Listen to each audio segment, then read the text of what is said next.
Good morning, students. We have already started revising the chapter number 5, the fundamental unit of life. In that, we have studied the discovery of a cell, why cell is called the structural and functional unit of living organisms. Then we discussed about different shape and size of the cells which are having, all the organelles, all or the cells which are present in group. We have discussed about them. Then we discussed about the division of labor. Then we discussed about the in-text questions. Then we started discussing about what is a cell made up of, what is the structural organization of a cell. After that, here I told you that we'll be discussing the various components of a cell. In a cell, there are three basic components: plasma membrane or cell membrane, first component. Every cell will have this, okay. Second is nucleus, and third is cytoplasm. These are the three components which every cell has. I am repeating it: plasma membrane or cell membrane, second is nucleus, third is cytoplasm, basic component. So we already have started with the plasma membrane or cell membrane. Now before continuing with this, let me talk about the two important processes which are actually required in a unicellular organism for them to function, right?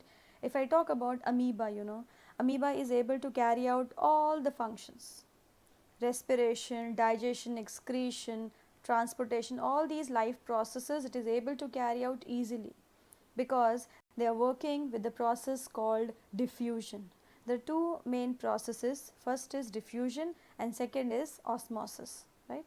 So in the next slide we'll see what is diffusion. Now let us discuss what is diffusion. Diffusion is movement of gases from a region of higher concentration to a region of lower concentration, right? Every system wants to attain equilibrium, children, right? But here once it attains equilibrium, it will be very difficult for the organism to survive, right? So here what is happening? Gases are moving from a region of higher concentration to a region of low concentration. Please don't forget this. If I talk about respiration, when we take in air, when we are doing inhalation, the air which we have inhaled is having more oxygen compared to the blood which has reached the alveoli. Now the blood which has reached the alveoli, which is present in your lungs, is having less amount of oxygen compared to the air. So what will happen here? Air from the lungs, right, is going to diffuse to the blood. Are you getting my point? Because what is happening here, the concentration of oxygen is more in the lungs compared to the deoxygenated blood which is present in the blood vessels, right? So here air is going to diffuse, oxygen is going to diffuse from higher concentration to lower concentration. At the same time, if I talk about the concentration of carbon dioxide, the blood, that is deoxygenated blood, not purified blood, here will carry more amount of carbon dioxide compared to, I am using the word compared to, that's very very important. So here it is having more amount of carbon dioxide compared to the carbon dioxide which is present in the lungs. In the lungs the carbon dioxide is less, right, because we have inhaled air, compared. So carbon dioxide is going to move out and that we are going to exhale out. So this is diffusion. Now let's talk about the next process, that is osmosis. Now what is osmosis? The process in which water moves from a region of higher concentration to a region of lower concentration through a semi-permeable membrane. That's very very important. In diffusion we have movement of gases, whereas in osmosis we have movement of water, movement of solvent. So it is from a region of higher concentration to a region of lower concentration, but it needs a semi-permeable membrane, right? Now if I talk about diffusion, some substances like carbon dioxide or oxygen can move across the cell membrane by a process called diffusion.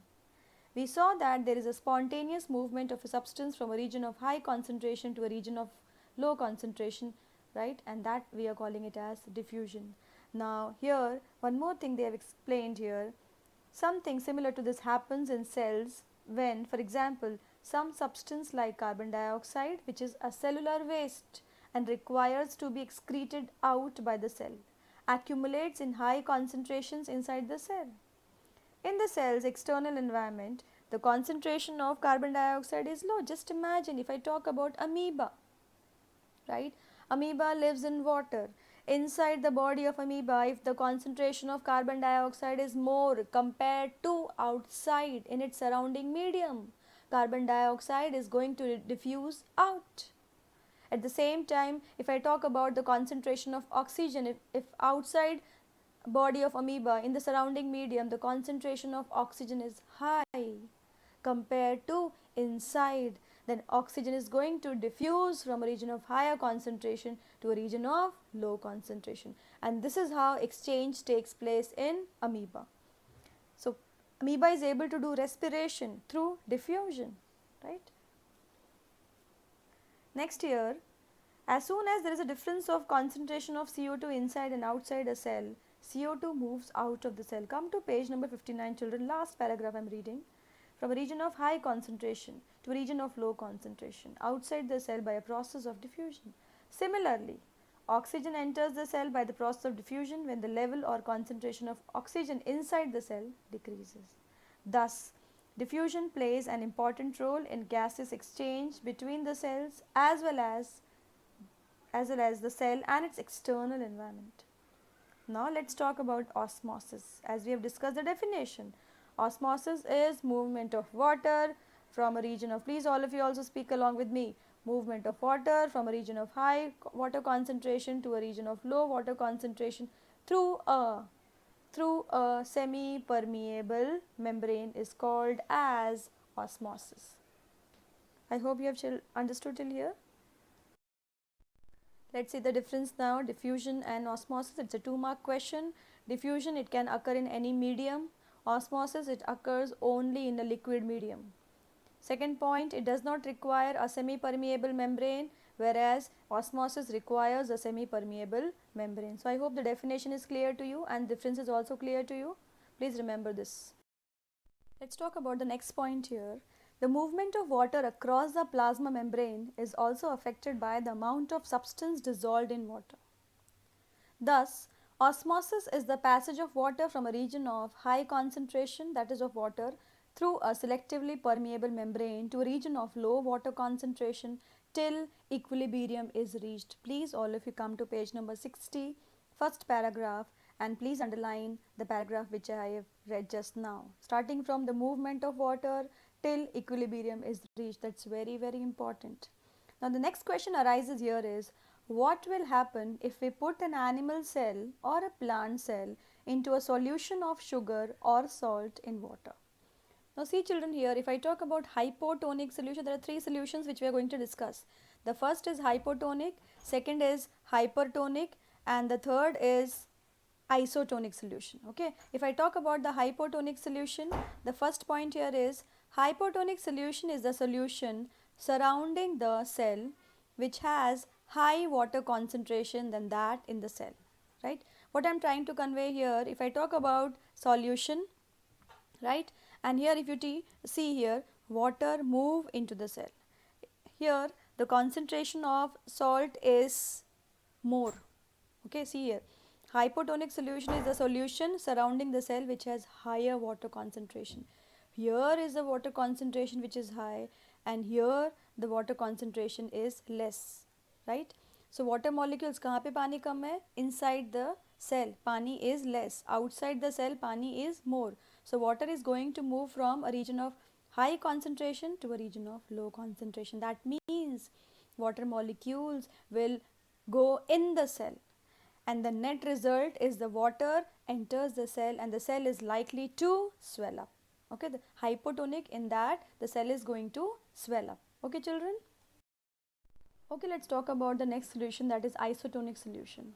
Here can you see in the diagram, this is a beaker. Okay, in the beaker we have kept 10% of salt, that means it is salt water, and inside the cell also, you know, we have kept one cell, and that also the concentration is 10% salt. Now what will happen here, as the amount of solvent is equal in both the sides, in the cell as well as outside the cell, so water will move in as well as out, but the net movement of water will be 0.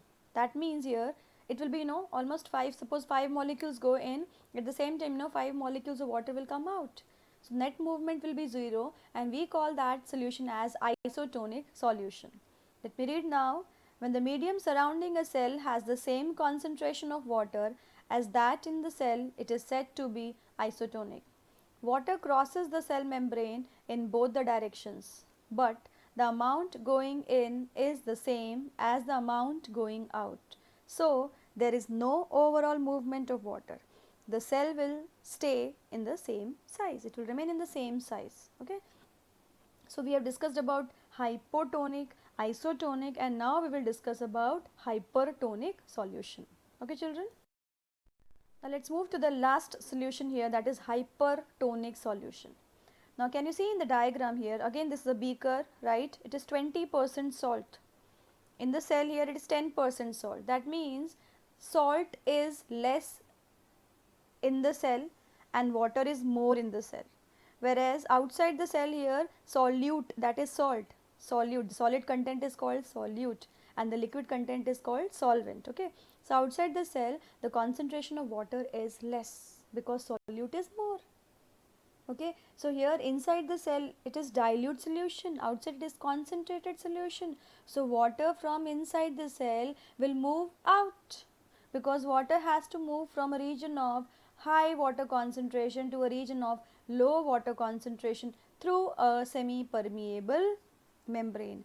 So, the cell is going to shrink. Okay, let's read this.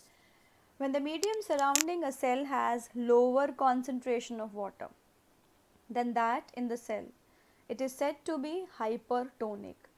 Water crosses the membrane in both the directions, but this time more water leaves the cell than enters it. Therefore, the cell will shrink.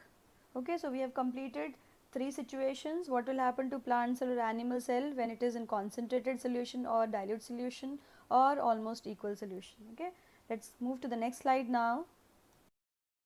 Now, before continuing with this slide, I want to add certain points to the previous slide. Osmosis is a special case of diffusion through a selectively permeable membrane, right? Now, let us read certain examples. Unicellular freshwater organisms and most plant cells tend to gain water through osmosis. Absorption of water by plant root is also an example of osmosis. Thus, diffusion is important in exchange of gases and water in the life of a cell. In addition to this, the cell also obtains nutrition from the environment. Different molecules move in and out of the cell through a type of transport requiring use of energy. Here they are talking about 2 types of transport, active transport and passive transport. Active transport is movement of substances from a region of low concentration to a region of high concentration by utilization of energy, by utilization of ATP. Whereas passive transport is movement of substances from a region of higher concentration to a region of low concentration. There it does not utilize energy. If I talk about a bridge, if you climb the bridge, you need to shed your energy, you need to pedal more. If you are or riding a bicycle, you need to pedal up more because you are moving from down and you are reaching to the center, from low to high. But at the same time, when you go down, that's passive transport from the middle of the bridge to the normal road. There you don't have to pedal more, automatically, without pedaling also, due to slope you will reach down. That's passive transport from high to low. This way you can remember this. Now let's talk about, yes, the plasma membrane. Plasma membrane is flexible and is made up of organic molecules called lipids and proteins. It's bilipid layer. Getting my point? The flexibility, please all of you read that last paragraph on the same page. The flexibility of the cell membrane also enables the cell to engulf in food and other materials from its external environment. Such processes are known as endocytosis. Endo means it is taking in, amoeba is engulfing food. Amoeba's pseudopodia, false feet, extends as soon as they sense the food. These false feet projections, they try to engulf the food molecule. That's endocytosis. They are taking something into the cell. Okay. Then moving on to the next topic here, if you see plasmolysis. Now what is plasmolysis? Plasmolysis is the phenomenon by which a plant cell shrinks away from the cell wall when it loses water by osmosis. Can you see here hypertonic solution in which the cell is going to shrink? Water molecules diffuse out, water molecules are coming out. Can you see this? What will happen? Vacuole will shrink. Previously it was a large vacuole, now it is going to shrink. It is going to move away from the cell wall. Cell wall, plasma membrane pulls away from the cell wall, right? Come to page number 61, cell wall they have mentioned, come to that. When a living plant cell loses water through osmosis, there is shrinkage or contraction of the contents of the cell away from the cell wall. This phenomenon is known as plasmolysis. One mark definition. Please underline this. Right? So, cell wall is placed outside the cell, as you all know. It's the outer layer, it's rigid layer. Fine. And here it is made up of cellulose. What is the composition? Cellulose. Okay, children. So we have moved to the next component which is present only in the plant cell. It's hard outer covering of the cell, present outside the cell membrane. Okay, you can see in this diagram also, cell wall is composed of cellulose. Cellulose is a complex substance and provides structural strength to the plants.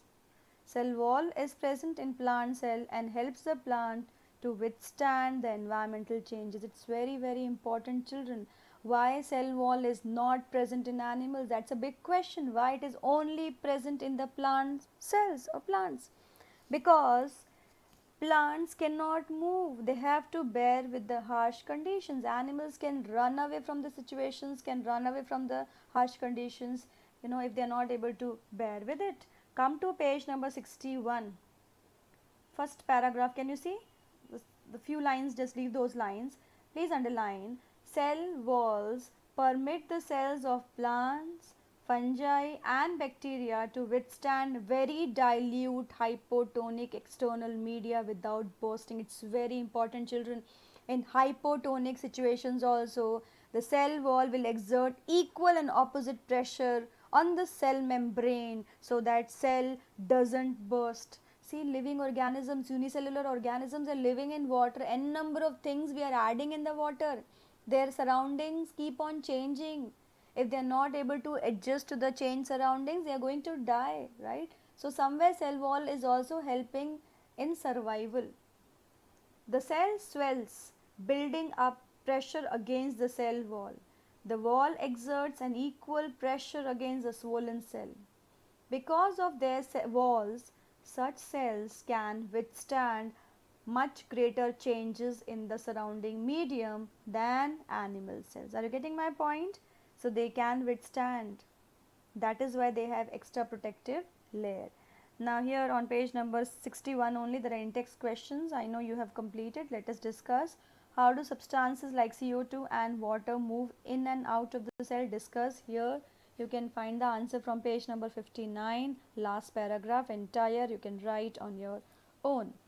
Why is the plasma membrane called a selectively permeable membrane? Because it doesn't allow anything to enter, it doesn't allow anything to leave. It selects the substances, selects the solutes and it allows the entry of those solutes only. And inside the cell also, if it wants to release something out, whatever the waste is there, that will only go out of the cell. So children, we have completed this much. Now nucleus we will study in the next class.